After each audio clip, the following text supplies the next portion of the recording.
Hi everybody, this is John Linneball, and this video is entitled, Why Should I Start Now? The reason you should start now, preparing for the ACT or the SAT or any test that you're going to be taking this fall to get into college or grad school or even a private high school, is that the deadlines are coming up.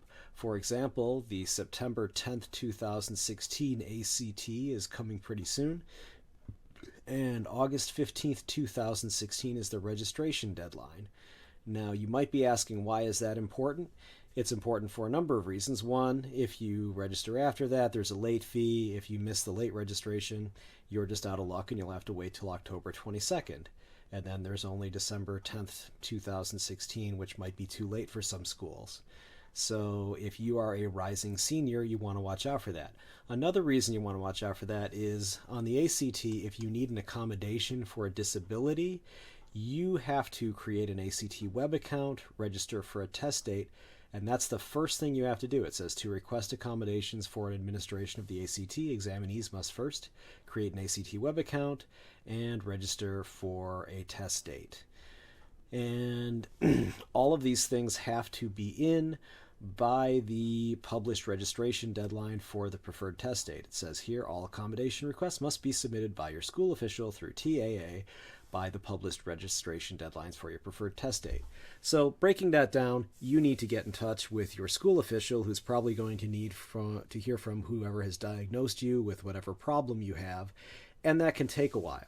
Speaking of taking a while, the SAT is going to be given on October 1st, November 5th, and December 3rd. So the first registration deadline that's coming up is September 1st. So you might be thinking, hey, John, that's a long ways away. It's, July 19th right now when I'm recording this, so you're probably looking at this on the 20th or 21st saying, I have time. Why are you bothering me with this? The reason is the SAT has an accommodations deadline that has to be 7 weeks before that, and it's really 7 weeks after they receive the documentation, which means you have to get started really early.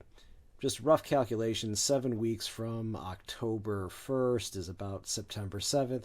And again, remember, you've got to talk to your doctor, talk to your school officials, find out what documentation the College Board needs, get it to the College Board, let them process it. If there's a problem, it can take another 7 weeks. So you might have to wait until another one. You might have to wait till October. You might have to wait till December if you don't get this in on time.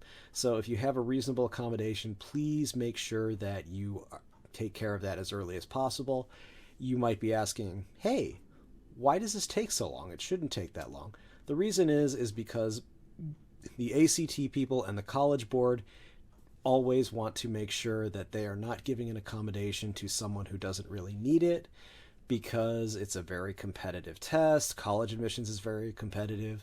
And as ABC did back in 2006, they did a report on people getting diagnoses they don't really need. They call it the rich kids loophole. I read a similar article in Talk magazine back in 2000 or 2001. Some people are so unethical that they will actually get extended time for their kids when their kids don't really need it, which is unfair, of course, because most of the SAT math problems are easy enough to do if you have enough time, but the ACT and the SAT now are both speed tests, so they want to give you less time than optimal for doing the problems and see how you do. So that's one reason that you should get started now on registering for the SAT and preparing for it. Academically, I suggest that you go get the Barron's New SAT book. It'll help you prepare for both the new SAT and the very similar ACT. It has a great vocabulary section. It has a great review section for all the math that you forgot from 8th and ninth grade, right up through trigonometry. And it also presents very SAT-like problems, which will present you topics that you should know and that you do know, but combined in weird ways that you might not know and will miss without practice. So I'm just looking at Google Shopping. You can find this at these different book outlets listed here. For the ACT, I suggest you get the official ACT Prep Guide. It's updated for 2016 to 2017, so it has appropriate essay questions. It has real essay, or not real SAT, real ACT questions for you.